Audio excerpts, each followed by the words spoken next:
you said there is a capital raise coming soon. I think you said half of it was already accounted for. My question is, why do you think this is the best time for it, and what will it be used for?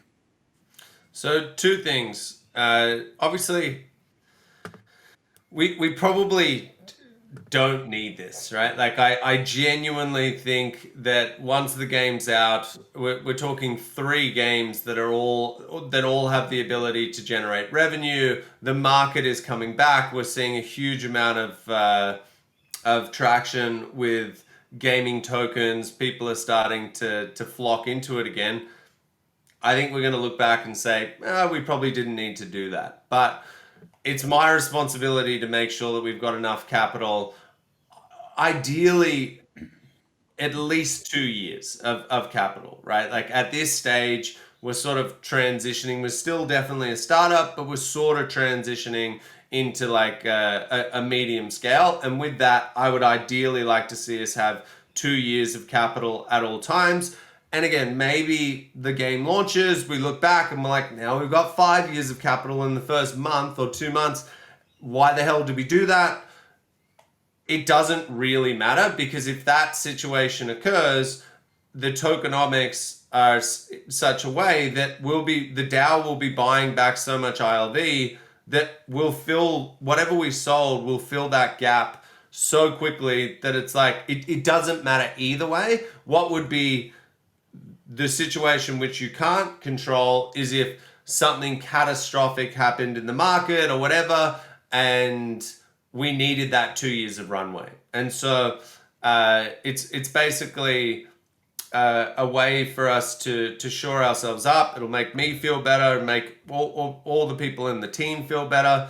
But then we're doing it differently this time. Instead of me going to Framework, which they've helped out a bunch with introductions and stuff like that, but instead of just getting one firm to chuck in 10 million bucks, I've looked at this and I'm like, let's make this a marketing event. Like the one thing that I underestimated when we got that funding from Framework was how positive it made the sentiment. Right now, looking back, it's easy to say like, of course it would, right? Like if a firm like Framework does 3 months of DD, digs right in, then it signals something very, very positive, right? Now, that might not mean anything. Like we have a lot of community members that might have 5 grand of ILV, 10 grand of ILV. They're probably the most vocal,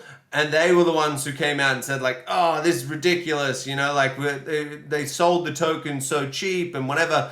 But someone who's a little bit more silent, a big whale in the community, they look at that and they're like, if Framework did it, I'm in too. And we saw a huge increase in the token price when nothing really had happened.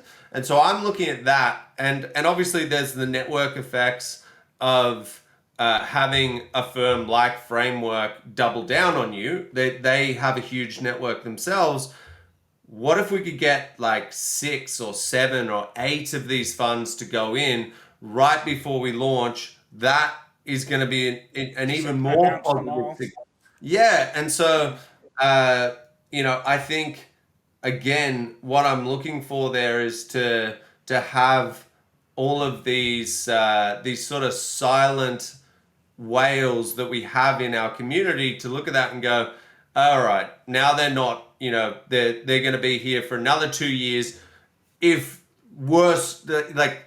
if the worst thing in the world happened, they're still here. And what that says to me, if I put my investor cap on, yes, it feels like it's been an eternity for us to build out these games, but in reality, we're building about one game every 15 months. So if you then go out and say, okay, and that's brand new studio, that's including the ramp up time of our team, that's including building the IP, that's including all of the art that we've front loaded. if I'm one of these big investors and all of a sudden I see, fuck, they've got 2 years runway again, they're at least going to get a whole nother game out before needing to generate a single drop of revenue. It's so bullish across the board and positive that it just makes sense to do.